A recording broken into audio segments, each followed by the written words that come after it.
Hello student, तो स्वागत है आपका स्ट्रगल स्टडी एकेडमी में। तो आज के इस वीडियो लेक्चर में हम लोग देखेंगे motion in a straight line, ठीक है। और जैसा कि हमारा पूरा जितना भी थ्योरी पोर्शन था सारा ख़त्म हो चुका है, और आज के इस वीडियो लेक्चर में हम लोग देखेंगे न्यूमेरिकल, ठीक है। जितना भी आंकिक प्रश्न हमारे होंगे उन सभी को देखा जाएगा, ठीक। तो देखिए पहला प्रश्न क्या कह रहा है हमारा। तो प्रश्न नंबर पहला दिया हुआ है कि एक कण 2 मीटर व्यास के एक अर्धवृत्तीय पथ पर एक छोर से यात्रा आरंभ करके दूसरे छोर पर पहुंच जाता है। तो ज्ञात कीजिए पहला, ए नंबर में कण द्वारा चली गई दूरी और बी नंबर में विस्थापन, राइट। तो देखिए क्वेश्चन बहुत ही मोस्ट इम्पोर्टेंट है। तो सबसे पहले हम लोग यहाँ पर बोल रहा है कि एक कण 2 मीटर व्यास के एक अर्धवृत्तीय पथ पर, यानी कि वो पथ कैसा है, रास्ता कैसा है, तो अर्धवृत्तीय है। और अर्धवृत्ताकार वो रास्ता है, उसका व्यास क्या दिया है, तो 2 मीटर दे दिया है, राइट। और बोल रहा है कि उसके एक छोर से यात्रा आरंभ करके, कौन, कण, कण जो है एक छोर से यात्रा आरंभ शुरू करती है और फिर दूसरे छोर पर रुक जाती है, ठीक है। तो बोल रहा है ज्ञात कीजिए पहला नंबर में कण द्वारा चली गई पूरा दूरी, है ना, और दूसरा विस्थापन। तो चलिए इसको ज्ञात करते हैं हम लोग। तो ये कुछ रास्ता इस प्रकार रहेगा हमारा अर्धवृत्ताकार।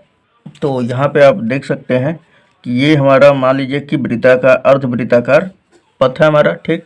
और कण जो है मान लेते हैं कि इसमें बोला है कण ना, तो ये कण मान लेते हैं कि ए यहाँ पर इसका स्थिति जो है बिंदु ए पर था, ठीक। बोल रहा है कि एक कण 2 मीटर व्यास, यानी कि ये जो अर्धवृत्ताकार पथ है इसका व्यास कितना दे दिया हमारा, तो 2 मीटर, राइट। यानी कि यहाँ से लेकर और यहाँ तक का जो लेंथ है वो क्या है, व्यास 2 मीटर दिया हुआ है। बोल रहा है कि 2 मीटर व्यास के एक अर्धवृत्तीय पथ पर एक छोर से यात्रा आरंभ करके दूसरे छोर पर पहुंच जाती है। यानी यहाँ से ये एक छोर है और यहाँ से यात्रा प्रारंभ करके और यहाँ पर रुक जाती है। यानी मान लीजिए इस बिंदु को बी कह लेते हैं, राइट। तो अब यहाँ पर आ गई है, तो अब पूछ रहे हैं आपसे कि इसका, अब इसका पूछ रहे हैं आपसे कि आप इसका क्या बताना है, कण द्वारा चली गई दूरी। तो अब बताइए यहाँ पर कि कण जो है किस भाग पर चला है। तो आपका आंसर होगा कि इसके यही वाले भाग पर। तो ये वाला भाग क्या कहलाता है, अर्धवृत्त का। तो आंसर होगा कि परिधि कहलाता है। तो अब बात उठेगा कि अर्धवृत्त का परिधि क्या होता है। तो सबसे पहले आप वृत्त के परिधि पर चलिए। तो वृत्त का परिधि क्या होता है, 2πr, है ना, 2πr। अगर हमें अर्धवृत्त का लेना है तो बटा में 2 कर देंगे, यानी 2 से 2 कट जाएगा, क्या बचेगा, केवल πr बच जाएगा, ठीक। अब πr, तो सबसे पहले तो यहाँ पे त्रिज्या हमें चाहिए, है ना। इसको बताने के लिए अर्धवृत्ताकार जितना पथ था हमारा उसमें कितना दूरी तय किया कर्ण, तो उसमें बताने के लिए उसका क्या चाहिए, त्रिज्या। त्रिज्या कैसे प्राप्त होगा, यहाँ पे चूंकि अर्धवृत्ताकार पथ का व्यास दे रखा है 2 है, तो यहाँ पे देखिए कि व्यास हमारे पास 2 है, तो मैं पूछूँ त्रिज्या क्या होगा, तो व्यास के आधे के बराबर होता है, 2 बटा में 2 हो जाएगा, कितना होगा, 1।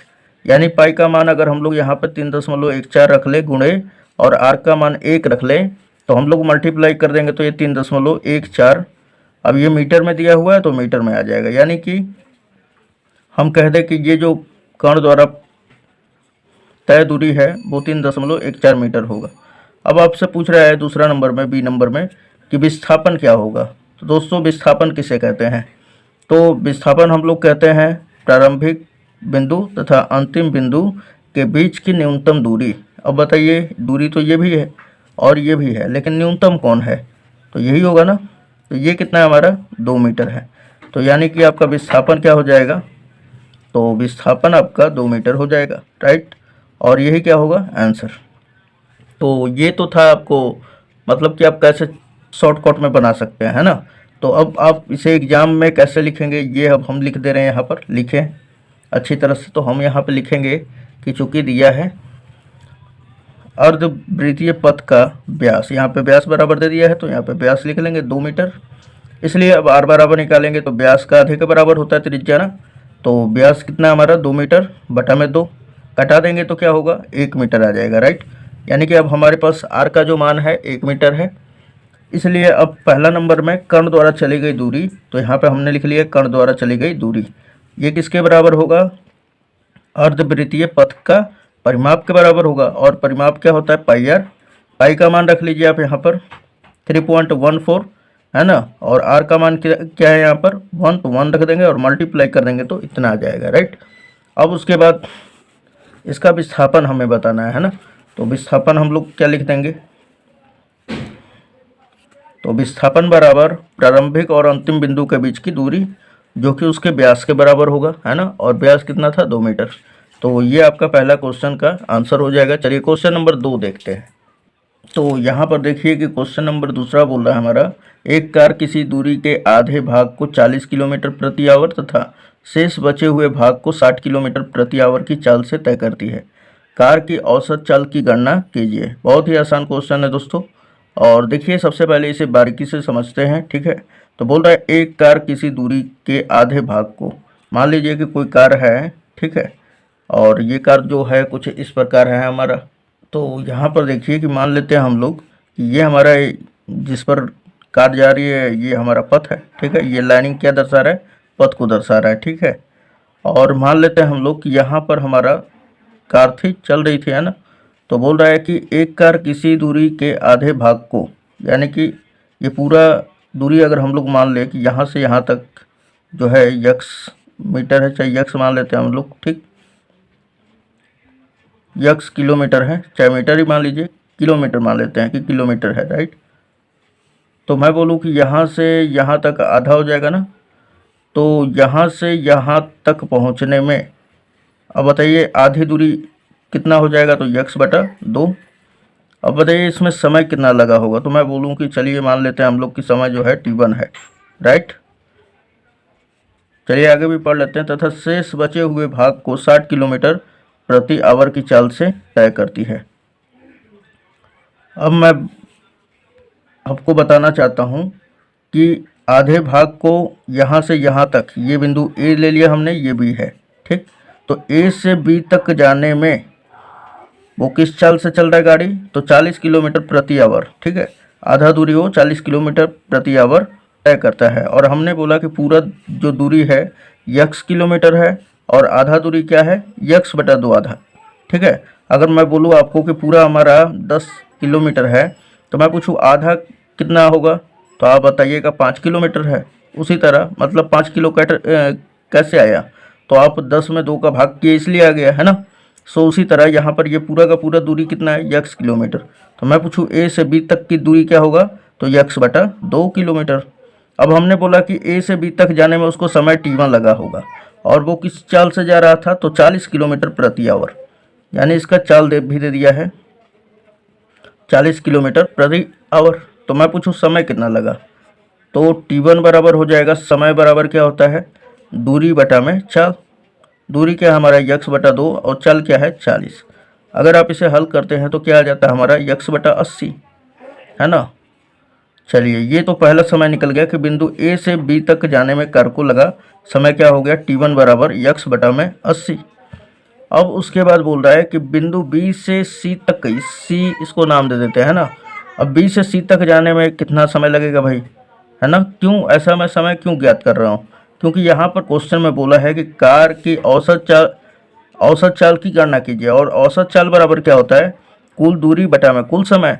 तो कुल दूरी तो हम यहाँ पे मान लिए हैं कि यक्स लगा है, लेकिन समय क्या है? तो समय अब ज्ञात करना पड़ेगा। तो आधा समय हमारा ए से बी तक जाने में t1 हमने यक्स बटा 80 ज्ञात किया। अब चलिए बी से सी यानी कि आधा और दूरी शेष और दूरी जो है आधा, वो कितना समय लगा, है ना। तो उसके बराबर हम मान लेते हैं समय t2 है, राइट। और ये दूरी क्या हुआ? दूरी कितना बचा हुआ? तो यक्स बटा 2 ही तो होगा। आधा ये हो गया तो आधा ये बचेगा हमारा, है ना। तो यक्स बटा 2। अब बताइए यहाँ पर कि यहाँ पर शेष बचे हुए भाग को 60 किलोमीटर प्रति आवर की चाल से तय करता है, यानी कि अब की बार जो चाल है हमारा कितना दे दिया है? 60 किलोमीटर प्रति आवर, ठीक।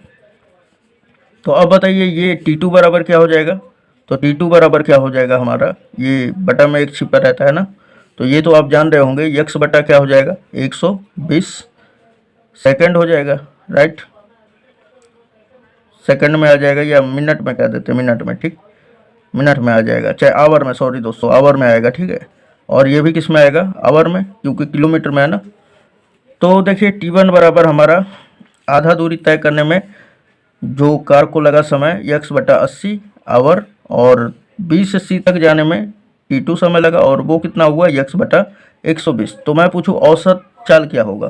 तो औसत चाल को अगर मैं बोलूं कि एवरेज यानी कि स्पीड बोल दूं, है ना, ए या से भी कह देते हैं हम लोग। तो कुल दूरी क्या है हमारा x, राइट, और कुल लगा समय कितना है हमारा, तो कुल समय क्या है T1 अब प्लस T2, है ना। अब T1 और T2 का मान रख के अब इसे हल कर देंगे तो हमारा आंसर आ जाएगा। तो चलिए अब ये जो चीज़ें हमने लिखवाया अभी, ये चीज़ें हम अब डिटेल में हम लोग लिख लेते हैं, और इसे हल कर लेने के बाद तो आपका आंसर आ ही जाता है ना। तो चलिए यहाँ पे हमने लिख डाला है। तो देखिए यहाँ पे हमने मान लिया कि माना कुल दूरी बराबर x है, और आधे आधे दूरियों में लगा समय T1 व T2 है, राइट। आधे आधे दूरियों में लगा समय क्या है T1 व T2 है। अब इसलिए हम लोग क्या करेंगे, पहला T1 ज्ञात करेंगे, ठीक है। तो इसलिए हम लोग समय बराबर जानते हैं कि दूरी बटा में क्या होता है चाल। तो इसलिए हमने आधे दूरी के लिए समय T1 निकाला। T1 बराबर क्या होगा, तो दूरी बटा में चाल। अब क्या होता है हमारा, तो दूरी क्या दिया हुआ है, पूरा था x, तो आधा के लिए क्या होगा x/2 और बटा में 40, और इसे हल करते हैं तो x/80 आ जाता है हमारा आवर, ठीक है। तथा T2 बराबर क्या हो जाएगा, तो आपका देख सकते हैं x/120। अब आगे हम लोग क्या करेंगे, औसत चाल ज्ञात करेंगे, है ना। तो यहाँ पे औसत चाल बराबर हो जाता है कुल दूरी बटा में कुल समय, और औसत चाल तो हमने उसी तरह ये चीज़ लिख दिया। और कुल दूरी क्या है दोस्तों, तो x बटा में कुल समय यानी T1 प्लस T2। तो T1 का मान क्या है x/80 प्लस x/120, और जब इसे आप हल करते हैं तो 240 x बटा में 5x आ जाता है। अब आप तो ये करने जानते ही होंगे कि नहीं करने जानते हैं, तो हमें ज़रूर कमेंट में आप बताएं, ठीक है। तो यहाँ पे देखिए कि x से x कट जाएगा, और 5 से जब 240 को डिवाइड करते हैं तो 48 किलोमीटर प्रति आवर आ जाता है, राइट। चलिए इसे हल करके हम आपको दिखा देते हैं, ठीक है। तो यहाँ पे देखिए कि इसे हम लोग हल करते हैं कि x बटा में क्या हो जाता है, अब x/80 है और प्लस x/120 है। तो आप सिंपली क्या कीजिए, 80 और 120 का एलसीएम ले लीजिए, तो 80 गुणे 120 हो जाएगा, राइट। अब 120 का 3x मल्टीप्लाई कर दीजिए, तो 120 का x में करेंगे तो क्या हो जाएगा 120 x प्लस 80 का x में करेंगे तो 80 x, राइट। अब देखिए यहाँ पर कि इन दोनों को जोड़ देते हैं तो ये हो जाएगा 2 x बटा में 200 x, ठीक, बटा में क्या हो जाएगा ये, तो 80 गुणे 120, है ना। अब ये क्या होता है, ऊपर चला जाता है पहला गुणे तीसरा से, ठीक। तो ये कुछ इस प्रकार हो जाएगा कि 80 गुणे 120 और गुणे यक्स है हमारा, है ना, और बटा में क्या हो जाएगा 200 यक्स। यक्स से यक्स कैंसिल आउट, है ना, 0 से ये वाला 0 और 0 से ये वाला, और 2 से इसको कटाएंगे तो 4 बार में 12 में 4 का गुणा करेंगे तो कितना आ जाएगा 48, और ये क्या हो जाएगा किलोमीटर प्रति आवर, ठीक है। तो ये उम्मीद है आपको समझ में आया होगा। चलिए क्वेश्चन नंबर तीसरा देख लेते हैं हम। तो चलिए प्रश्न संख्या हमारा तीसरा क्या कह रहा है कि उपरोक्त प्रश्न में, जो क्वेश्चन अभी हमने कर लिया उसमें बोल रहा है कि उपरोक्त प्रश्न में यदि कार संपूर्ण दूरी को तय करने का समय के आधे समय तक 40 किलोमीटर प्रति आवर तथा शेष बचे हुए आधे समय में 60 किलोमीटर प्रति आवर की चाल से चली होती तो उसकी औसत चाल क्या होती, है ना। बोल रहा है कि उपरोक्त प्रश्न में यदि कार संपूर्ण दूरी को तय करने का समय के आधे समय तक 40 किलोमीटर प्रति आवर तथा बचे हुए आधे समय में 60 किलोमीटर प्रति आवर की चाल से चली होती तो उसकी औसत चाल क्या होती। तो अब देखिए दोस्तों क्वेश्चन वही है, लेकिन थोड़ा सा क्या है आपको टेढ़ा कर दिया है ना, उसको थोड़ा सा सॉफ्ट कर दिया है ताकि आप क्या हो स्टूडेंट यहाँ पे फंस जाए, राइट। तो यहाँ पर देखिए कि सबसे पहले कि यहाँ पे कॉन्सेप्ट है कि बोल रहा है कि दूरी को तय करने का समय के आधे समय तक, तो जिसको समय आधे कहे जैसे यहाँ पे अभी समय को आधा कह रहा है ना, तो आपको क्या करना है, पूरा जो समय लग रहा है कार को पूरा दूरी तय करने में जितना समय लग रहा है वहाँ पर आपको जो समय है वो मान लेना है t, है ना। अगर यहाँ पे बोलता है कि दूरी के आधे, तो वहाँ पर क्या होता है दूरी को पूरा यक्स मान लेते हैं, है ना। लेकिन यहाँ पे समय के आधे बोल रहा है तो यहाँ पे समय को पूरा टी मान लेंगे, ठीक है, पूरा दूरी तय करने में। और जो दूरियां हैं उन्हें विभिन्न प्रकार के मानेंगे, जैसे कि x1 दूरी, आधा जो दूरी है x1 मानेंगे और आधा दूरी x2 मानेंगे, ठीक है। तो चलिए इसको हम आसान से ही एकदम कर दिया गया है। तो देखिए यहाँ पे हमने लिख दिया कि माना कुल समय जो है t है, यदि आधे समय में कार्य x1 और बचे हुए आधे समय में x2 दूरी तय करती है ना। तो यहाँ पे जो दूरियां हैं वो विभिन्न प्रकार के हैं, x1 और x2, यानी कि आधा दूरी क्या है हमारा x1 मान लिया है और दूसरा आधा वाला शेष जो आधा बचा हुआ है उसे x2 दूरी मान लिए, और कुल समय कितना लगा है t लगा है, राइट। तो अब बताइए कि दूरी अब हमको निकालना है x1 कि आधा दूरी कितना तय हुआ भाई, कितना किलोमीटर है। तो ये हमने दूरी को x1 से सूचित किया, और चाल यहाँ पे देखिए कि आधे समय तक 40 किलोमीटर प्रति आवर है ना, यानी कि वो कार जो है आधे दूरी तय करने में 40 किलोमीटर प्रति आवर के स्पीड से चल रहा था, है ना। तो यहाँ पर हम चाल को क्या लिखेंगे, 40 गुणे समय आधा लगेगा, जब आधा दूरी तय करेगा तो सिंपली आधा समय लगेगा। तो समय पूरा कितना है t, तो इसका आधा क्या होगा t/2। तो यहाँ पे हमने 40 गुणे t/2 कर दिया। अब 2 से अगर 40 को डिवाइड करते हैं तो 20 t, और ये किस में आ जाएगा दोस्तों, तो किलोमीटर में आएगा। क्यों, क्योंकि ये तो दूरी है ना x1। सिंपली उसी प्रकार अब आधे दूरी कितना किलोमीटर के स्पीड से चला रहा है, तो 60 किलोमीटर प्रति आवर से, है ना। तो यहाँ पे अब देखिए कि और x2 बराबर, तो 4 गुणे समय, तो समय जब आधे समय में 20 किलोमीटर ले रहा है, दूरी तय कर रहा है, तो अब मैं बोलूँ आधे समय में कितना तय करेगा, तो 60 गुणे t/2, है ना। समय तो आधा ही है ना अब बचा हुआ, तो 2 से अगर हम लोग 60 को सिंप्लीफाई करते हैं तो हमारा 30 किलोमीटर आ जाता है ना। अब देखिए यहाँ पर कि कुल समय हमारे पास प्राप्त हो गया है t, और अब हमें आधा दूरी और आधा मिलकर दोनों एक दूरी हो जाएगा, और ये दोनों भी हमें पता हो गया है, ठीक, कि वो कार जो है आधी दूरी 20 किलोमीटर चलती है और आधे दूसरा जो शेष आधा दूरी है वो 30 किलोमीटर चलता है। तो इसलिए कार का औसत चाल बराबर क्या होगा, तो कुल दूरी बटा में कुल समय अंतराल। अब बताइए कुल दूरी क्या हो जाएगा हमारा, तो दूरी हमारा तो x1 और x2 है, तो इन दोनों को जोड़ देंगे, कुल का मतलब योग होता है x1 + x2 बटा में t। कुल समय अंतराल क्या है हमारा, कुल समय क्या है, तो t है। अब देखिए x1 का मान 20t और x2 का मान 30t, इन दोनों को जोड़ देते हैं तो 50t बटा में t। अब t से t कैंसिल आउट, क्या बच गया हमारा 50, और ये आएगा जैसा कि हमारा औसत चाल है, चाल का क्या होता है किलोमीटर प्रति आवर, तो ये हो जाएगा हमारा औसत चाल। तो उम्मीद है ये पूरा समझ में आया होगा। चलिए नेक्स्ट क्वेश्चन देख लेते हैं, क्वेश्चन नंबर 4। तो क्वेश्चन नंबर 4 कह रहा है हमारा कि ट्रैफिक सिग्नल के हरा होते ही एक कार 2 मीटर पर सेकंड स्क्वायर के त्वरण से गति प्रारंभ करती है। उसी क्षण एक ट्रक 10 मीटर पर सेकंड की नियत चाल से कार को क्रॉस करता है। ए नंबर में आपको क्या ज्ञात करना है दोस्तों, तो यात्रा के प्रारंभिक बिंदु से कितनी दूर कार ट्रक को क्रॉस करेगी। बी नंबर में इस क्षण कार कितनी तेज चल रही है। सी नंबर में प्रत्येक गाड़ी के लिए विस्थापन समय वक्र खींचिए, है ना। तो चलिए अब इसे अच्छी तरह से फिर से पढ़ते हैं। यहाँ पर बोल रहा है कि ट्रैफिक सिग्नल के हरा होते ही एक कार 2 मीटर प्रति सेकंड स्क्वायर के त्वरण से गति प्रारंभ करती है। तो सबसे पहले हम लोग यहाँ पर कार के बारे में ही अध्ययन करेंगे, ठीक है, और ट्रक को हम दूसरा शर्त मान लेते हैं और इसे अभी थोड़ी देर के बाद ज्ञात करते हैं, है ना।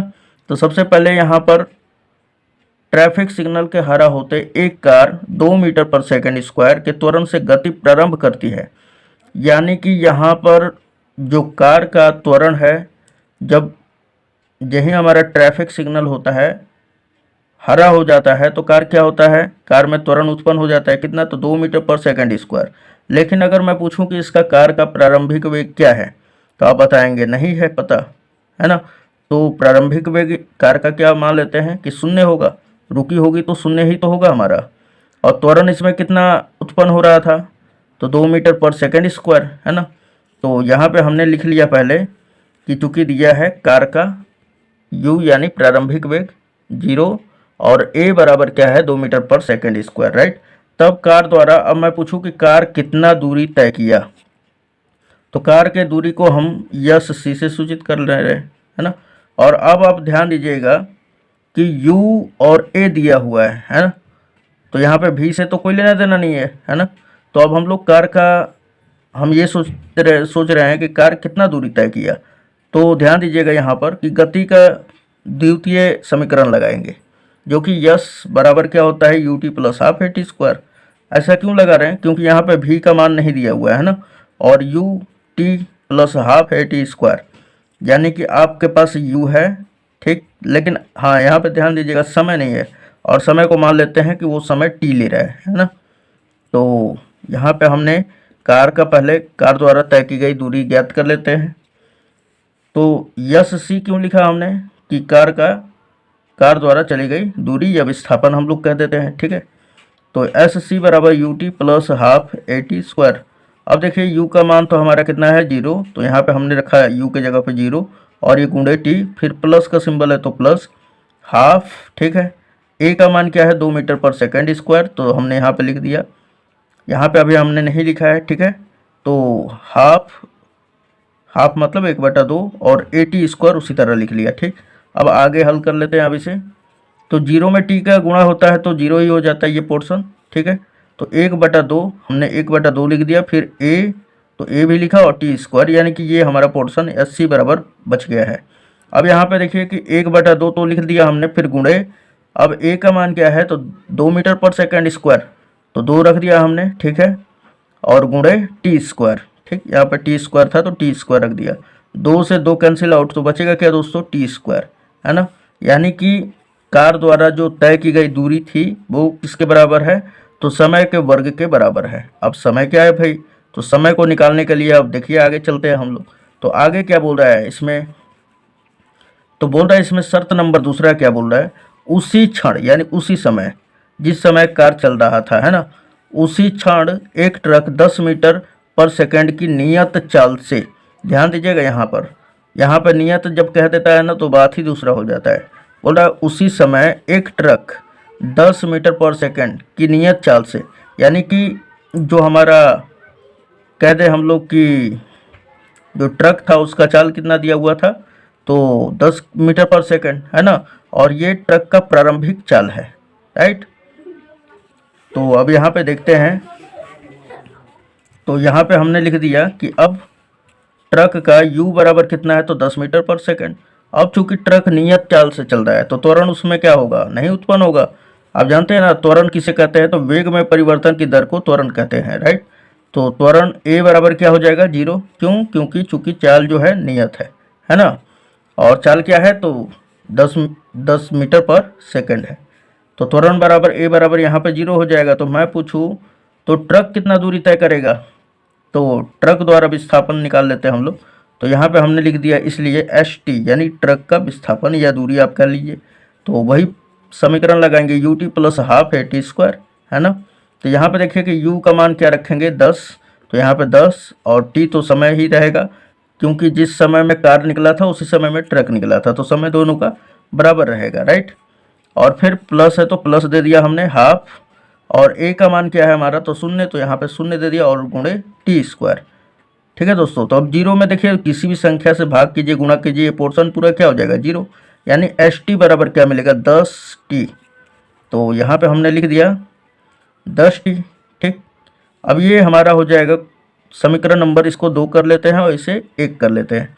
अब देखिए बोल रहा है हमारा क्वेश्चन में कि यात्रा के प्रारंभिक बिंदु से कितनी दूर कार ट्रक को, तो अब यहाँ पर ध्यान दीजिए कि पहला क्वेश्चन में बोला है कि यात्रा के प्रारंभिक बिंदु से कितनी दूर कार ट्रक को क्रॉस करेगी, है ना। तो कार जो है ट्रक को कब क्रॉस करेगी, ये तब क्रॉस करेगी जब ट्रक द्वारा जो तय दूरी है उसके बारे में पता हो, है ना। तो ट्रक कितना दूरी तय की है, तो ट्रक का तो हमने दूरी यही निकाला है, एस टी बराबर, यहाँ पे ध्यान दीजिएगा, एस टी बराबर कितना निकाले हैं तो 10t, समीकरण 2 है हमने माना अभी, है ना।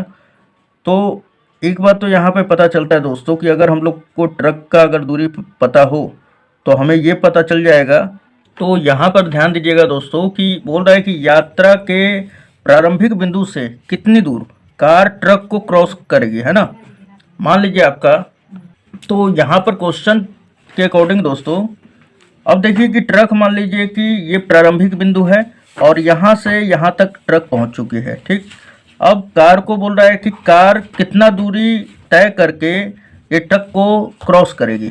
तो यहाँ पे ये बताइए, यही दूरी है ना, तो यही दूरी आपसे पूछ रहा है कि कार द्वारा इस ट्रक को ओवरटेक करने में कितना दूरी तय करेगा। तो अब ध्यान दीजिएगा यहाँ पर कि दूरी हम लोग किसका निकालेंगे, तो ट्रक जितना दूरी तय किया है ना, तभी तो इसके दूरी को पार करके क्या करेगा ट्रक, सॉरी इसके दूरी पूरा जितना दूरी तय किया है ट्रक उसके इतना पहुँच के और इसको पार कर जाएगा। तो यहाँ पे ये दूरी बताना है। तो दूरी बताने के लिए क्या करना पड़ेगा, तो कहने का मतलब है कि ट्रक कितना दूरी तय किया है और कार भी इतना दूरी तय करेगा। कहने का मतलब है कुल मिलाकर ये कि जो ट्रक का दूरी होगा वही क्या होगा, कार का भी दूरी होगा, है ना। तो हम लोग यहाँ पर कार का दूरी क्या दिया हुआ है, चूंकि कार का दूरी हमारा क्या दिया हुआ है, तो हमने कार का जो दूरी निकाला था समीकरण 1 से, ये टी स्क्वायर आया हुआ है ना। और ट्रक द्वारा तय की गई दूरी कितना है, तो ट्रक द्वारा तो हमारा ये समीकरण 2 है। तो ध्यान दीजिएगा यहाँ पर कि ट्रक जितना दूरी तय किया उसको निकालना है। अगर यहाँ पे टी का मान रख दे तो हमारा क्या आ जाएगा, ट्रक का दूरी, कि ट्रक ने कितना दूरी तय किया है। तो सबसे पहले हम लोग क्या करते हैं कि दूरी को दोनों को क्या करते हैं, समान कर लेते हैं, क्योंकि कार का जो दूरी होगा वही कितना होगा, ट्रक का भी दूरी होगा।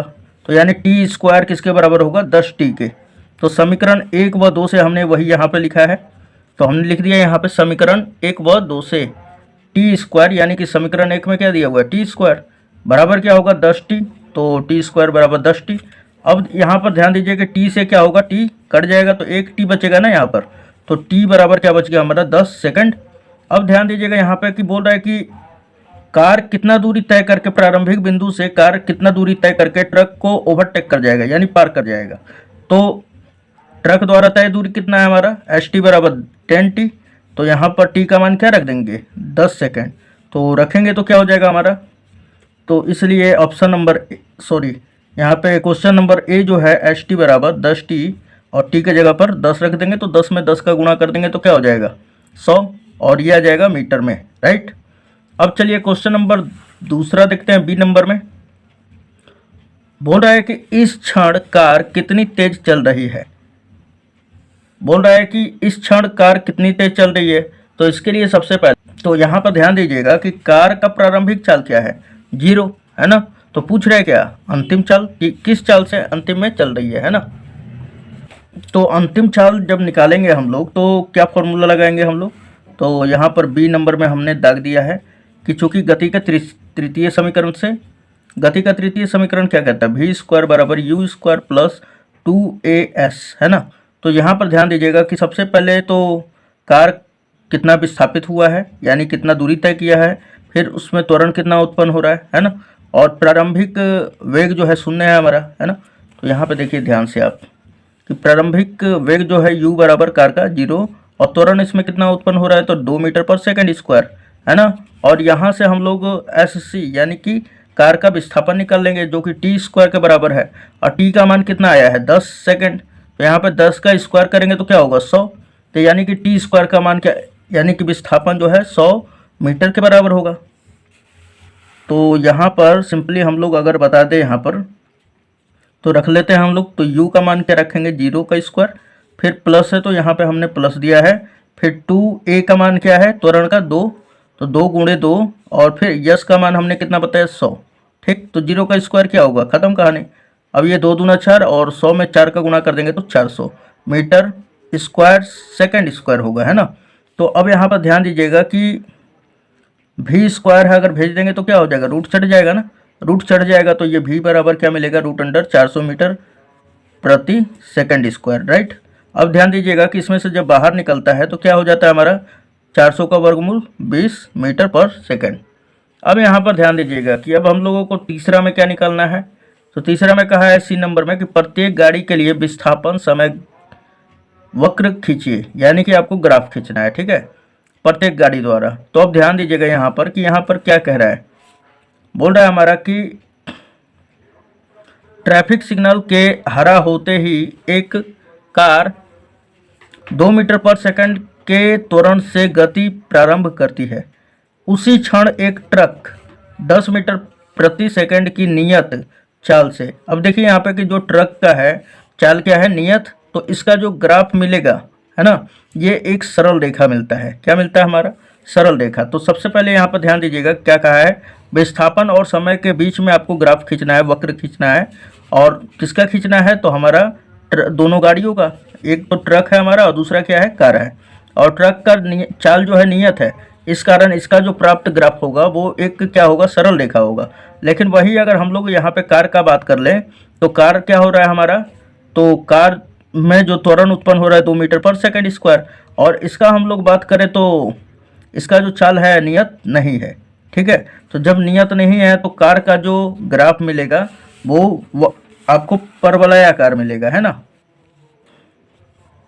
तो यहाँ पे हमने लिख दिया है ये हमारा विस्थापन को, वाई अक्ष जो है विस्थापन को सूचित करेगा, और ये एक्स एक्सिस जो है समय को सूचित करेगा। ठीक, अब यहाँ पर जो ये सरल रेखा हमारा प्राप्त हो रहा है, ठीक है, ये क्या बता रहा है, ट्रक का ग्राफ बता रहा है। और ये जो कार है, ये जो आप परवलय कार देख रहे हैं आप, है ना, ये जो है कार, ये किसका बता रहा है, तो ये कार का बता रहा है समय ग्राफ। ठीक है, तो इस प्रकार हम यहाँ पे लिख दिए कि कार तथा ट्रक का विस्थापन समय ग्राफ कुछ इस प्रकार होगा, जो कि ट्रक का होगा एक सीधी सरल रेखा में। क्यों, क्योंकि ट्रक का जो चाल है वो नियत है और कार का नियत नहीं है, तो इसका ये कैसा प्राप्त होगा, तो ये एक हमारा परवलयाकार इसका ग्राफ प्राप्त होता है। ठीक है, तो इस प्रकार ये क्वेश्चन नंबर 4 का जो है आंसर कंप्लीट हुआ। अब क्वेश्चन नंबर हम लोग 5 देखेंगे। तो यहाँ पे क्वेश्चन नंबर 5 बोल रहा है कि यदि कोई कार 72 किलोमीटर प्रति आवर के वेग से एक समतल एवं सीधी सड़क पर गतिशील है, तभी अचानक वाहन के चालक को लगभग 50 मीटर की दूरी पर सड़क के बीचों बीच एक बड़ा गड्ढा दिखाई पड़ता है। अब वाहन चालक को अपना वाहन इस दूरी से पहले ही रोक देना है, अतः वह एक तीक्ष्ण ब्रेक लगाकर वाहन में 6 मीटर पर सेकेंड स्क्वायर का मंदन आरोपित करता है। गणना कीजिए कि वाहन रुकने के पूर्व कितनी दूरी और तय करेगा, कौन, गाड़ी, है ना। तो अब यहाँ पे कार, तो यहाँ पे ध्यान दीजिएगा कि सबसे पहले तो मैं आपको बता दूं कि यदि कोई कार 72 किलोमीटर प्रति आवर के वेग से, यानी कि वस्तु का जो प्रारंभिक वेग है ना, 72 किलोमीटर प्रति आवर दे दिया है। तो यहाँ पे सबसे पहले हम लिख ले रहे हैं कि भी जो है आपको दे चुका है यहाँ पर। ठीक, आगे पढ़ते हैं हम लोग। एक समतल एवं सीधी सड़क पर गतिशील है, कौन, कार, कितने किलोमीटर प्रति आवर के हिसाब से, तो 72 किलोमीटर प्रति आवर के वेग से प्रारंभिक वेग दे दिया है ना। तभी अचानक वाहन के चालक को लगभग 50 मीटर की दूरी पर सड़क के बीचों बीच, यानी कि मान लीजिए कि कार यहाँ पर है तो 50 मीटर की दूरी यहाँ पे हम कह सकते हैं कि यहाँ पर इस रोड के बीचों बीच में, है ना, रोड का कुछ चौड़ाई होगा, वहाँ पर बीचों बीच में एक गड्ढा दिखाई दे देता है। ठीक है, अब वाहन चालक को अपना वाहन इस दूरी से पहले ही रोक देना है। मान लीजिए कि गड्ढा यहाँ पे है, तो ये कार से जो कार ड्राइवर चला रहा है वो सोच रहा है कि मैं इस गड्ढे से पहले ही रोक दूँ, मान लीजिए यहाँ पर रोकना है उसको, तो बोल रहा है कि पहले ही रोक देना है, अतः वह एक तीक्ष्ण ब्रेक लगाकर वाहन में 6 मीटर पर सेकंड स्क्वायर का मंदन आरोपित करता है। मंदन किसे कहते हैं दोस्तों, तो जब वेग जो है लगातार अब बढ़ने से अब लगातार धीरे धीरे घटने लगे, है ना, तो उसे हम लोग क्या कहते हैं, मंदन कहते हैं। तो यानी मंदन जो होता है, त्वरण क्या होता है कि घटता है, यहाँ पे जब माइनस में आने लगता है त्वरण, तो उसी को हम लोग मंदन कहते हैं। तो ए का मान जो है -6 मीटर पर सेकंड स्क्वायर दे चुका है ना, तो इस बात को ध्यान में रखना है। अब बताइए कि जब गाड़ी को रोकता है गड्ढे से पहले, है ना, तो प्रारंभिक वेग तो दे दिया यहाँ पे 72 किलोमीटर प्रति आवर, है ना, और जब यहाँ पे रोक देगा गाड़ी, तो अब बताइए अंतिम वेग क्या हो जाएगा, डायरेक्ट शून्य हो जाएगा, है ना, यानी v का मान शून्य हो जाएगा। तो सबसे पहले यहाँ पे हम जो दिया हुआ है वो लिख लेते हैं, और पूछ रहे आपसे कि गणना कीजिए कि वाहन रुकने के पहले कितने दूरी और तय करेगी, यानी कि जब रुकेगी तो कितनी दूरी तय करेगी, है ना। तो यानी कि आपको दूरी या हम कहते कि विस्थापन यश ज्ञात करना है, राइट। तो यहाँ पे हम लिख दिए कि चूंकि दिया है कार का प्रारंभिक वेग क्या हो जाएगा, तो 72 किलोमीटर प्रति आवर, है ना। फिर इसको हम लोग मीटर पर सेकंड में बदल देंगे, क्यों, क्योंकि यहाँ पे जो मंदन दिया हुआ है त्वरण, यहाँ पे बोल रहा है ना कि 6 मीटर पर सेकंड स्क्वायर का मंदन, तो यानी त्वरण का जो मान है 6 मीटर पर सेकंड स्क्वायर है, और आंसर भी मीटर प्रति सेकंड में ही बताना है आपको, है ना, मीटर में बताना है। तो जो हमारा प्रारंभिक चाल दिया हुआ है इसे, या वेग दिया हुआ है इसे किस में कन्वर्ट करेंगे, तो मीटर प्रति सेकंड में करेंगे। तो अब बताइए, ये 72 किलोमीटर प्रति आवर को मीटर प्रति सेकंड में बदलने के लिए क्या किया जाता है, तो 5/18 से गुणा कर दिया जाता है ना। तो हमने वही किया है कि 72 को गुणा किया है 5/18 से, तो ये बदल गया मीटर पर सेकंड में। अब देखिए 18 को 72 से घटाएंगे, सॉरी 18 से जब हम लोग 72 को कटाएंगे तो ये 4 टाइम्स जाएगा, और 4 में 5 का गुणा हो जाएगा तो कितना हो जाएगा, 20 मीटर पर सेकंड। चलिए ये तो हमारा u का मान 20 मीटर पर सेकंड आ गया। अब जब गाड़ी को गड्ढे से पहले ही रोक देता है तो अंतिम वेग क्या हो जाता है, 0। और जो मंदन है हमारा, है ना, तो अब हमें यश का मान ज्ञात करना है कि यहाँ पे बोल रहा है, अब आप तो ये समझ ही रहे होंगे, बोल रहा है कि कितनी दूरी और तय करेगी, है ना, यानी कि यश का मान ज्ञात करना है कार द्वारा।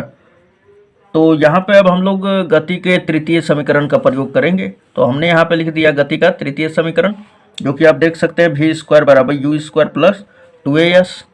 अब ध्यान दीजिएगा कि यश क्या हमारा, तो विस्थापन है, या हम ये कहते हैं कि तय दूरी है हमारा, है ना, दूरी को ही तो विस्थापन कहा जाता है। चलिए उसके बाद अगर सभी दूरी को नहीं विस्थापन कहा जाता है, लेकिन वो मान लेना है कि स्ट्रेट लाइन में सीधे जा रही थी, ठीक है कार, तो यहाँ पे दूरी जो है यश का काम करेगा, ठीक है। तो अब देखिए यहाँ पर कि v का मान क्या हमारा 0, तो यहाँ पे 0 का स्क्वायर कर देंगे, तो यहाँ पे हमने लिख दिया है 0 का स्क्वायर। फिर यहाँ पे बराबर का सिंबल है, और उसके बाद u का मान क्या है, तो u का मान 20 मीटर पर सेकंड है, तो यहाँ पे हमने u का मान 20 मीटर पर सेकंड, चाहे 20 का स्क्वायर कर दीजिए, यूनिट बाद में लिखेंगे, है ना। फिर प्लस का है तो +2। उसके बाद a का मान क्या है हमारा, तो a का मान -6 है, तो यहाँ पे हमने -6 रख दिया कोष्टक में, है ना, और इंटू यस। अब ध्यान दीजिएगा दोस्तों कि 0 का स्क्वायर क्या होगा, 0 ही होगा। 20 का स्क्वायर क्या हो जाता है, तो 400। फिर ये माइनस और ये प्लस क्या होगा, माइनस। अब 6 दूना 12 और ये इंटू यस है, ठीक। अब देखिए -12 यस है, इधर जाएगा तो क्या होगा, प्लस का हो जाएगा, तो 12 यस बराबर 400। अब आगे अगर देख लिया जाए तो 12 इधर गुणा में और इधर जाएगा तो भाग में आ जाएगा, तो 400/12। अब इसे जब डिवाइड करते हैं तो ये 33.3 मीटर में आएगा, क्योंकि विस्थापन है ना, तो ये मीटर में ही आएगा, ठीक है। तो यहाँ पे लिख सकते हैं आप कि अतः कार रुकने के पूर्व 33.3 मीटर और दूरी तय करेगा। तो ये आपका आंसर हो जाएगा। बहुत ही आसान है, जितना बड़ा क्वेश्चन था उसके तुलना में तो बहुत ही छोटा आंसर होगा इसका, ठीक है। चलिए क्वेश्चन नंबर 6 देख लेते हैं दोस्तों। क्वेश्चन नंबर 6 हमारा कह रहा है कि एक कार 15 मीटर पर सेकंड के वेग से सड़क पर चल रही है, ब्रेक लगाने पर इसकी अवरोधन दूरी 18 मीटर है। यदि इसी कार का वेग 25 मीटर पर सेकंड हो तथा ब्रेक लगाने पर वही मंदन उत्पन्न किया जाए तो कार की नई अवरोधन दूरी ज्ञात कीजिए। अब ध्यान दीजिएगा दोस्तों, अब इसे बारीकी से पढ़ के उसके बाद इसे सॉल्यूशन करते हैं हम लोग, है ना। तो सबसे पहले यहाँ से लगाकर और यहाँ तक यानी 18 मीटर है, इसको शर्त नंबर पहला कर लेते हैं, ठीक है। और फिर यदि से लगाकर और यहाँ तक हम कह दें कि ये हम लोग शर्त नंबर दूसरा कह देते हैं, ठीक। यदि से लगाकर यहाँ तक। तो चलिए सबसे पहले मैं बता दूं कि यहाँ से और 18 मीटर है तक क्या कह रहा है, बोल रहा है कि एक कार 15 मीटर प्रति सेकंड के वेग से सड़क पर चल रही है, यानी कि एक कार है जिसका वेग, प्रारंभिक वेग क्या दे दिया है, 15 मीटर पर सेकंड, ठीक। ब्रेक लगाने पर इसकी अवरोधन दूरी 18 मीटर है। कहने का मतलब है ज्यों ब्रेक लगाएगा तो पहले तो प्रारंभिक वेग क्या था हमारा कार का, u बराबर 15 मीटर पर सेकंड, लेकिन यही ब्रेक लगाएगा तो क्या होगा, गाड़ी रुक जाएगी, और रुक जाएगी तो अंतिम वेग क्या हो जाएगा, 0 हो जाएगा। और जो दूरी तय कर रहा है, यानी मैं मान लिया कि S1 ये प्रारंभिक हम लोग दूरी वेग कह लें u1 बराबर 15 मीटर पर सेकंड, और अंतिम वेग v1 बराबर हम 0 मान लेते हैं, और S1 बराबर जो दूरी निकल के आ रहा है वो कितना आ रहा है, तो 18 मीटर, है ना। तो यहाँ पे सबसे पहले हम लोग ध्यान दीजिएगा, यहाँ पर आगे क्या कह रहा है पूरा पढ़ लेते हैं। तो 18 मीटर है, ठीक। यदि इसी कार का वेग 25 मीटर पर सेकंड, अब ये जो 15 मीटर पर सेकंड है, अब इसी कार का हम लोग वेग जो है 25 मीटर पर सेकंड कर दें, है ना, तथा ब्रेक लगाने पर वही मंदन उत्पन्न किया जाए, जो मंदन इसमें उत्पन्न हो रहा था वही मंदन इसमें भी उत्पन्न हो रहा है, वही वाला, है ना। यानी कि जिस कह दें हम लोग कि जैसे हम लोग रोक रहे थे गाड़ी को जिस स्पीड से, है ना, चला रहे थे, उसके बाद रोक रहे थे, इसके वेग को, कार के वेग को धीरे धीरे कम करते जा रहे थे, तो उसमें मंदन, जो त्वरण होता है वो मंदन में बदल जाता है। क्यों? क्योंकि जो त्वरण उत्पन्न होता है वो ऋणात्मक होने लगता है, राइट। यही हम लोग ब्रेक मारते हैं, ठीक है। तो कहने का मतलब है कि यदि इसी कार का वेग 25 मीटर पर सेकंड यानी कि 15 मीटर पर सेकंड को अब हटा के 25 मीटर पर सेकंड हो तथा ब्रेक लगाने पर वही मंदन उत्पन्न किया जाए जो मंदन पहले उत्पन्न हो रहा था, है ना, तो कार की नई अवरोधन दूरी ज्ञात कीजिए। यानी कि यहाँ पे अवरोधन दूरी दे दिया है आपको 18 मीटर। अब यहाँ पे पूछ रहा है अगर वेग इतना हो तो, अब वही त्वरण उत्पन्न हो तो, है ना, तो त्वरण हम मान लेते हैं कि जो मंदन उत्पन्न हो रहा है वो -a है ना। अब तो त्वरण तो इसमें पता नहीं ना है, तो हम लोग मान लेते हैं कि -a है। तो चलिए शर्त नंबर पहले के अनुसार कि जब कार का, यहाँ पे हमने लिख दिया कि कार का प्रारंभिक वेग, यानी कि मैं मान लिया कि जब शुरू में था तो कार का प्रारंभिक वेग u1 माना, और u1 बराबर क्या है, तो 15 मीटर पर सेकंड। सो यहाँ पे दे चुका है। जब उसे गाड़ी को रोका जाता है, कार को जब रोका जाता है, रोक दिया जाता है, तो उसका अंतिम वेग क्या हो जाता है, v1 बराबर 0। और हमने मान लिया कि तथा त्वरण जो है -a है। क्यों? जब कहीं उसका वेग कम करने लगेंगे, ब्रेक मारने लगेंगे, तो उसमें जो त्वरण उत्पन्न होता है वो मंदन में बदल जाता है। और मंदन किसे कहते हैं, तो ऋणात्मक त्वरण को ही मंदन कहते हैं। तो तथा त्वरण बराबर -a है ना। अब यहाँ पर ध्यान दीजिएगा, तो मैं पूछूं कि तो S1 बराबर और S1 बराबर कितना दे दिया यहाँ पर, तो 18 मीटर दे दिया है ना। बोल रहा है ना कि इसकी अवरोधन दूरी 18 मीटर है। तो इस कंडीशन में, यानी शर्त नंबर पहले का अकॉर्डिंग, तो हम लोग यहाँ पे गति का तृतीय समीकरण लगाते हैं और त्वरण का मान निकालते हैं कि त्वरण कितना उत्पन्न हुआ गाड़ी में, है ना। तो चलिए यहाँ पे निकालते हैं। तो गति का तृतीय समीकरण क्या हो जाएगा, v1² बराबर u1² माइनस 2as। माइनस क्यों किया, ये प्लस ही रहता, लेकिन जो त्वरण है हमारा ये मंदन है ना, माइनस में है, तो ये प्लस और माइनस क्या हो जाएगा, तो माइनस हो जाएगा। अब यहाँ पर ध्यान दीजिए कि हम लोग यहाँ पे वैल्यू खाली पुटिंग कर देंगे। तो v1 का मान क्या है, 0। सो यहाँ पे हम लोग 0 रख देंगे तो 0 का स्क्वायर हो जाएगा। u1 का मान क्या है, 15 मीटर पर सेकंड स्क्वायर, सॉरी 15 मीटर पर सेकंड, तो यहाँ पे 15 हम लोग रख देंगे, ठीक।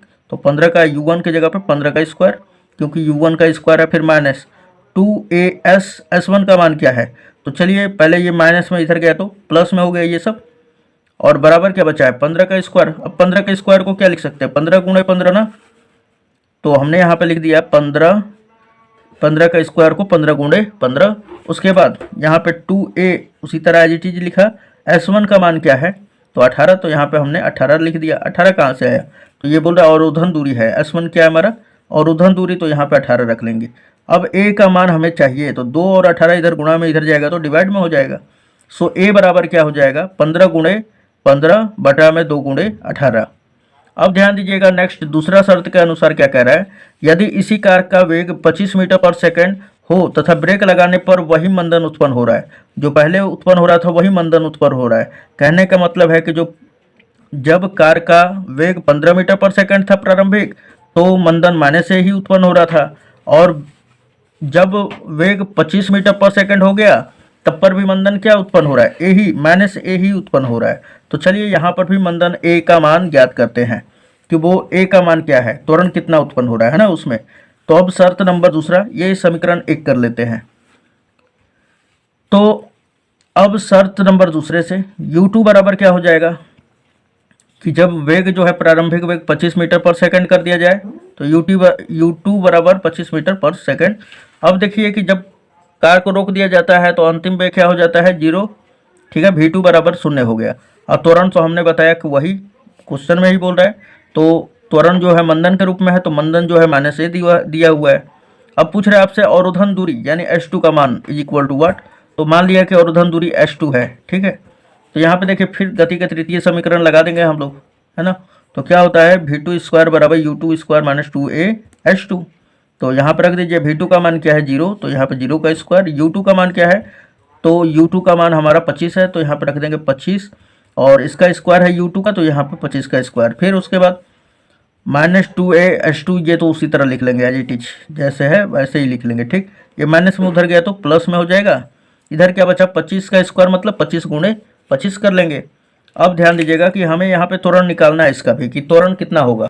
तो यहाँ पर ध्यान दीजिएगा कि हमने 2h2 को इधर ये गुणा में है और इधर जाएगा तो भाग में आ जाएगा।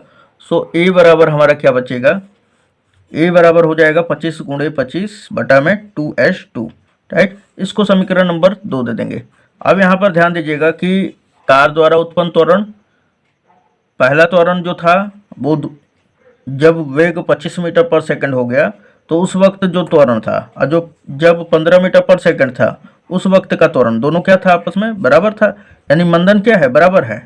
तो हम लोग क्या कहेंगे यहाँ से, समीकरण 1 व 2 से जब a और a बराबर है तो ये वाला भी इसके बराबर होगा। क्यों ऐसा कर रहे हैं, क्योंकि यहाँ पे बोल रहा है नई अवरोधन दूरी ज्ञात कीजिए, ठीक है दोस्तों। तो नई जो अवरोधन दूरी है ये किस में आ रहा है, तो h2 यहाँ पे आ रहा है। और अगर ये पूरा को इस पूरे के बराबर कर दिया जाए तो इधर केवल अंक है और इधर h2 है, पक्षांतर करके हम लोग h2 का मान ज्ञात कर लेंगे, राइट। तो यहाँ पे हमने लिख दिया समीकरण 1 व 2 से जब लेफ्ट हैंड बराबर है लेफ्ट हैंड के तो राइट हैंड बराबर हो जाएगा। सो यहाँ पर ध्यान दीजिएगा आप, तो 2 से 2 कट गया हमारा। अब यहाँ पर क्या बचा है, 18, ठीक। और यहाँ पर 18 बचा, ऊपर तो 15 गुणे 15 बचा है, इधर क्या बचा है 25 गुणे 25 बटा में h2। अब देखिए h2 को मैं यहाँ पे लेके आ रहा हूँ और इन सभी को इधर भेज दे रहा हूँ, है ना। तो h2 को मैंने इधर लेके आया तो ये हमारा h2 है, ये आप देख सकते हैं, ठीक है। उसके बाद 15 गुणे 15 ये ऊपर है और इधर आएगा, इधर गुणा में है और इधर आएगा तो क्या हो जाएगा, डिवाइड में हो जाएगा। सो यहाँ पे हमारा क्या हो गया है 15 गुणे 15 बटा में, और ये 25 गुणे 25 तो एज इट इज उसी तरह रहेगा। उसके बाद अब देखिए ये 18 का भी कोई काम नहीं है ना इधर, तो 18 को भी इधर भेजेंगे तो इधर भाग में, इधर आएगा तो गुणा में हो जाएगा। सो यहाँ पे हमने लिख दिया है। अब देखिए 5 से कटाएंगे तो 5 पचे 25 हो जाएगा, ये 5 तिया 15। उसके बाद फिर ये 5 से कटाइए, 5 पचे 25 और ये 5 तिया, ये 3 बार में फिर जाएगा, ठीक। और 3 तिया 9 होता है और 9 को 18 से कटाएंगे, है ना। 9 से जब डिवाइड करेंगे 18 में तो 2 बार में जाएगा। अब 5 का 5 में कर दीजिए, फिर 2 में कर दीजिए, तो क्या आ जाएगा h2 बराबर 50 मीटर, राइट। यहाँ पे देख सकते हैं आप। तो अतः नई अवरोधन दूरी जो होगा h2 बराबर वो 50 मीटर होगा, ठीक है। तो आपको ये समझ में आ गया होगा, अगर ये आप समझ गए होंगे तो इतना नहीं लगेगा, ठीक है। ये कैलकुलेशन दिखाने में ये थोड़ा सा लंबा हो जाता है और लंबा नहीं है क्वेश्चन, है ना। तो चलिए क्वेश्चन नंबर 7 देख लेते हैं हम लोग। तो अब देखेंगे क्वेश्चन नंबर 7 बोल रहा है विरामावस्था से प्रारंभ करके कोई वस्तु 8 मीटर पर सेकंड स्क्वायर के एक समान त्वरण से चलती है। ज्ञात कीजिए कि 160 मीटर पर सेकंड का वेग वस्तु कितने समय में प्राप्त करेगी, ठीक है, और इतने समय में वह कितनी दूरी तय करेगी। अब यहाँ पर ध्यान दीजिएगा कि सबसे पहले फिर से हम समझ लेते हैं। बोल रहा है विरामावस्था में प्रारंभ करके कोई वस्तु, ठीक है। तो यानी कि शुरू में क्या था, विरामावस्था था, विरामावस्था में थी वस्तु। तो हम ये कह दें कि वस्तु का जो प्रारंभिक वेग है वो क्या है, 0 के बराबर है। क्यों, क्योंकि वो विरामावस्था में थी। तो यहाँ पे हमने लिख दिया कि चूंकि दिया है वस्तु चूंकि शुरू में क्या था, प्रारंभ में विरामावस्था में, इसलिए u बराबर 0। और यहाँ पे अंतिम वेग जो है 160 मीटर पर सेकंड है ना। कैसे दोस्तों, तो यहाँ पे दे चुका है ना 160 मीटर पर सेकंड, तो v बराबर 160 मीटर पर सेकंड लिख दिया हमने। फिर बोल रहा है कि विरामावस्था से प्रारंभ करके कोई वस्तु 8 मीटर पर सेकंड स्क्वायर के एक समान त्वरण से, यानी कि जो त्वरण उत्पन्न हो रहा है वो 8 मीटर पर सेकंड स्क्वायर है, यानी कि a का मान क्या दे दिया है, 8 मीटर पर सेकंड स्क्वायर। अब आपसे पूछ रहा है यहाँ पर कि ज्ञात कीजिए कि 160 मीटर पर सेकंड का वेग वस्तु कितने समय, यानी t का मान पूछ रहा है, में प्राप्त करेगी, और इतने समय में, जितने ये t जो समय है t बराबर वाट आप निकाल लेते हैं। तो बोल रहा है कि इतने समय में वह कितनी दूरी तय करेगी, यानी कि आपको यश का भी मान पूछ रहा है, यानी विस्थापन भी पूछ रहा है, राइट। तो अब ध्यान दीजिएगा यहाँ पर कि u है, v है और a है। तो सबसे पहले तो t ज्ञात कीजिएगा, तो गति का कौन सा समीकरण लगाएंगे, प्रथम। तो यहाँ पे हमने लिख दिया वही कि इसलिए गति का प्रथम समीकरण से, गति का प्रथम समीकरण क्या होता है, v बराबर u प्लस at। अब v का मान देखिए दोस्तों 160 मीटर पर सेकंड है। सो यहाँ पे हमने रख दिया u का मान क्या है, 0 है तो 0 रख दिया हमने, प्लस का सिंबल है तो प्लस, a का मान कितना है 8 तो 8 हमने रख दिया, और गुणे t। अब 0 को इसमें जोड़िएगा तो कोई फर्क नहीं पड़ता है। सो 8t बराबर 160। तो ध्यान दीजिएगा यहाँ पे कि 8 गुणा में है और इधर जाएगा तो भाग में आ जाएगा, है ना। तो 0 तो खत्म हो जाता है ना। तो 8 से जब इसे डिवाइड करते हैं तो 2 बार में कटेगा, यानी 20 सेकंड आ जाएगा, राइट। यानी टी का मान 20 सेकंड आ गया। अब यहाँ पे पूछ रहा है कि इतने समय में, यानी कि टी बराबर अब हमारा 20 सेकंड, बोल रहा 20 सेकंड में वह कितनी दूरी तय करेगी, है ना। तो पुनः गति के द्वितीय समीकरण से, अब पुनः हमें गति का द्वितीय समीकरण लगाना है। तो पुनः गति का द्वितीय समीकरण क्या होता है दोस्तों, यस बराबर U T plus half A T square, है ना। तो यहाँ पर ध्यान दीजिएगा कि u का भी मान मालूम है, u का मान कितना दिया हुआ है, तो 0 है। यहाँ पर देख सकते हैं आप u का मान 0 है। तो यहाँ पे हमने रख दिया कि यस बराबर, यस निकालना है ना, तो 0 गुणे t का मान कितना है हमारा, तो 20, तो हमने लिख दिया 0 गुणे 20। फिर यहाँ पे प्लस है तो प्लस दे दिया, 1/2, 1/2 लिख दिया। a का मान क्या है दोस्तों यहाँ पर, तो 8 मीटर पर सेकंड स्क्वायर, है ना। तो यहाँ पर a का मान क्या रखेंगे, 8। उसके बाद t का मान क्या है हमारा, तो t का मान 20, तो यहाँ पे 20 रख देते हैं, है ना।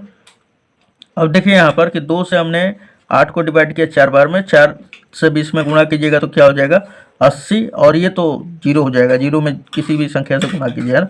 यानी विस्थापन हमारा कुल मिलाकर कितना आ गया, 80 मीटर। तो कहने का मतलब है कि जब समय 20 सेकंड होगा तो वस्तु 20 सेकंड में 80 मीटर की दूरी तय कर लेगा, ठीक। तो उम्मीद है आपको ये वीडियो पूरा का पूरा समझ में आया है, क्वेश्चन समझ में आया होगा, अगर आप पूरा थ्योरी पोर्शन पढ़े होंगे तो, राइट। तो अगर आप थ्योरी पोर्शन नहीं पढ़े हैं दोस्तों तो थ्योरी जरूर देख लें, ताकि आपका सारा कॉन्सेप्ट क्लियर हो जाए, राइट। और नेक्स्ट वीडियो होगा नेक्स्ट न्यूमेरिकल के साथ, और सभी वीडियो देखने के लिए आप इस चैनल को सब्सक्राइब कर लीजिए, और जितना भी मैं लेटेस्ट वीडियो डालूं तो उसका नोटिफिकेशन आप तक पहुंच जाए, इसके लिए वो घंटे का सिंबल होगा उसे दबा लीजिएगा, ठीक है, ताकि मैं अगर भेजूंगा तो आपके ईमेल आईडी के थ्रू आपके पास पहुंच सकता है। तो चलिए मिलते हैं नेक्स्ट वीडियो में, धन्यवाद।